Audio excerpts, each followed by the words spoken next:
Hello everyone, I hope आप सभी बहुत अच्छे होंगे। तो स्वागत है आपका फार्मेसी अभ्यास चैनल में। आज हम पढ़ रहे हैं फार्मा मार्केटिंग एंड मैनेजमेंट का। हम ऑलरेडी देखो यहाँ तक कवर कर चुके हैं, पैकेजिंग तक हम ऑलरेडी कवर कर चुके हैं। आज हम पढ़ेंगे लेबलिंग के बारे में, देख लेते हैं। ठीक है, तो चलो स्टार्ट करते हैं इसे।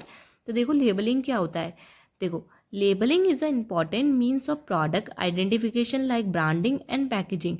देखो लेबलिंग एक तरीके से हमारे प्रोडक्ट बॉटल्स में जो हमारा फिल होता है, जो ड्रग है, उसमें हमने कौन कौन से इंग्रेडिएंट्स यूज़ किए हैं, ठीक है, कितनी क्वांटिटी में यूज़ किए हैं, किसने उसको बनाया है, ठीक है, उस प्रोडक्ट को किसने बनाया, उसका कितना वेट है, ठीक है, और उसे हमें कैसे कैसे यूज़ करना है, उसका ब्रांड नेम क्या है, ट्रेडमार्क क्या है, क्या क्या प्रिकॉशंस लेने यूज़ करने से पहले, ठीक है, उसकी मैन्युफैक्चरिंग डेट, एक्सपायरी डेट, ये सब क्या होता है हमारा लेबलिंग के अंदर आ जाता है। ये सब हमें अपने प्रोडक्ट के बारे में ये सब डिटेल्स देनी पड़ती है। ठीक है, जब हम पैकेजिंग करते हैं तो हमें लेबलिंग उस पर लगाना पड़ता है अपने प्रोडक्ट के बारे में।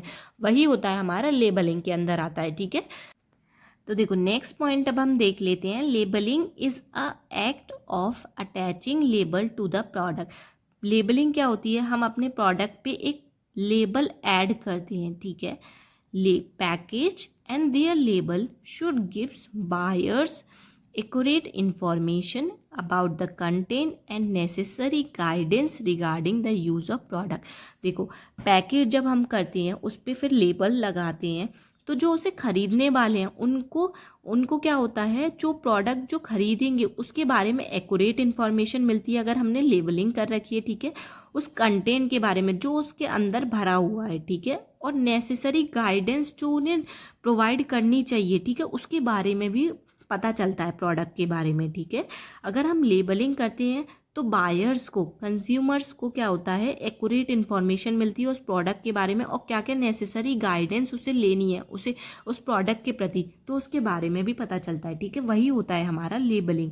अब देखो, अब हम देख लेते हैं गुड लेबल के लिए हमें क्या क्या करना चाहिए। ठीक है, देखो अगर हमें गुड लेबलिंग करनी है तो पहले हमें उसके बारे में brand name of the product, हमारे प्रोडक्ट के ऊपर उसका ब्रांड नेम होना चाहिए। ठीक है, अगर हमें अच्छी लेबलिंग दिखानी है। ठीक है, trademark of the company, company का ट्रेडमार्क होना चाहिए। ठीक है, थर्ड है name and address of manufacturer, manufacture जिसने उसे बनाया है, जिस कंपनी ने उस प्रोडक्ट को बनाया है, उसका नाम होना चाहिए और उसका एड्रेस भी लिखा होना चाहिए लेबल के ऊपर। ठीक है, फोर्थ है हमारा इंग्रेडिएंट ऑफ द प्रोडक्ट, और जो प्रोडक्ट बनाया है उसमें कौन कौन से इंग्रेडिएंट्स का यूज़ किया गया उसके बारे में भी लिखा होना चाहिए। ठीक है, फिफ्थ है वेट, मेजर एंड काउंट्स, उसका कितना वेट है, कितना वो मेजर किया गया है। ठीक है, सारे इंग्रेडिएंट्स उन सब के बारे में उस पर लिखा होना चाहिए। ठीक है, सिक्स है डायरेक्शन ऑफ यूज़, जो हम प्रोडक्ट खरीदते हैं, ठीक है, उसे हमें कैसे यूज़ करना है उसके बारे में भी उस पर लिखा होना चाहिए लेबल पे। ठीक है, देखो नेक्स्ट है हमारा precautionary measure of the product. अब उस प्रोडक्ट के प्रति हमें क्या क्या सावधानियां रखनी है तो उसके बारे में भी लेबल पे होना चाहिए। ठीक है, फिर है हमारा date of manufacturing and date of expiry. ठीक है, ये भी होना चाहिए कब वो प्रोडक्ट बनाया गया और कब तक वो प्रोडक्ट एक्सपायर हो जाएगा। ठीक है, उसके बारे में लिखा होना चाहिए। ठीक है, नेक्स्ट है हमारा मैक्सिमम रिटेल प्राइस, और उस पर प्राइस भी होना चाहिए उस प्रोडक्ट का। ठीक है, ये अगर ये चीज़ें हमारी लेबल पे दे रखी हैं तो हमारा लेबल क्या होगा, बहुत अच्छा शो करेगा। ठीक है, यहाँ पे ये टॉपिक हमारा फिनिश होता है लेबलिंग। देखो हमने ये टॉपिक कवर कर लिए हैं।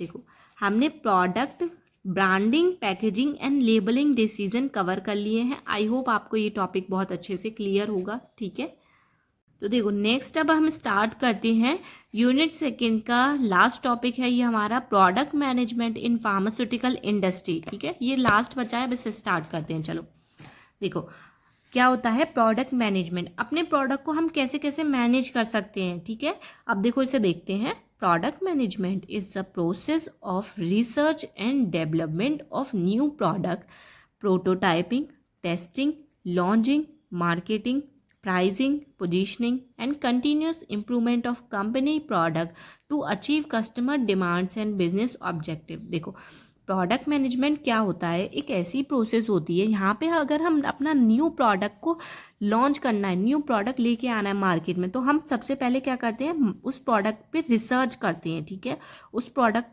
पे पूरी तरीके से हम रिसर्च करके आए होते हैं, स्टडी करके आए होते हैं, और उस प्रोडक्ट को हमें कैसे कैसे बनाना है, कैसे कैसे डेवलप करना है वो करते हैं, ठीक है।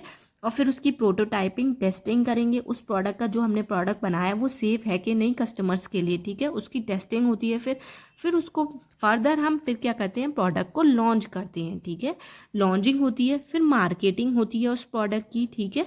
फिर मार्केटिंग के अकॉर्डिंग ही हम प्राइसिंग फिक्स करते हैं अपने प्रोडक्ट की, ठीक है। फिर उस प्रोडक्ट की पोजीशनिंग कैसी है फिर वो देखेंगे, ठीक है।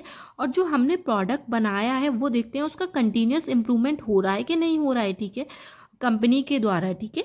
और जो हमने प्रोडक्ट बनाया है फिर वो देखेंगे वो कस्टमर की नीड्स को और उसके डिमांड्स को फुलफिल कर रहा है कि नहीं, और जो हमारा बिजनेस का ऑब्जेक्टिव था हमने वो अचीव किया कि नहीं किया, ठीक है। वही होता है हमारा प्रोडक्ट मैनेजमेंट पूरा, ठीक है। अब देखो नेक्स्ट देखते हैं हम इम्पोर्टेंस ऑफ प्रोडक्ट मैनेजमेंट की क्या क्या इम्पोर्टेंस होते हैं। देखो पहला है हमारा it helps to understand customer need and try fulfill in best position भी। प्रोडक्ट मैनेजमेंट अगर हम करेंगे तो उससे हमें क्या हेल्प मिलती है कि कस्टमर को हम समझ पाएंगे उसे क्या चाहिए और क्या क्या चाहिए, उसकी डिमांड्स क्या क्या है, उसे हम अच्छी तरीके से फुलफिल कर पाएंगे बहुत अच्छी तरीके से, ठीक है। ये हो गया पहला इंपॉर्टेंस। सेकंड है it helps to set product price. अगर हमने प्रोडक्ट मैनेजमेंट अच्छे से कर रखा है तो हम एक अपने प्रोडक्ट का एक फिक्स प्राइस सेट कर सकते हैं, ठीक है। फिर है नेक्स्ट हमारा it helps to deliver products and communicate value to the customer. अगर हम अपने कस्टमर से कम्युनिकेट करेंगे अच्छे तरीके से तो हम कस्टमर को बता पाएंगे कि उन्हें कौन सा प्रोडक्ट चाहिए, ठीक है, अच्छा प्रोडक्ट हम उसे डिलीवर कर पाएंगे कस्टमर को, ठीक है। ये हो गई हमारा product management in pharmaceutical industry finish. यहाँ पे हमारी यूनिट सेकेंड होती है फिनिश।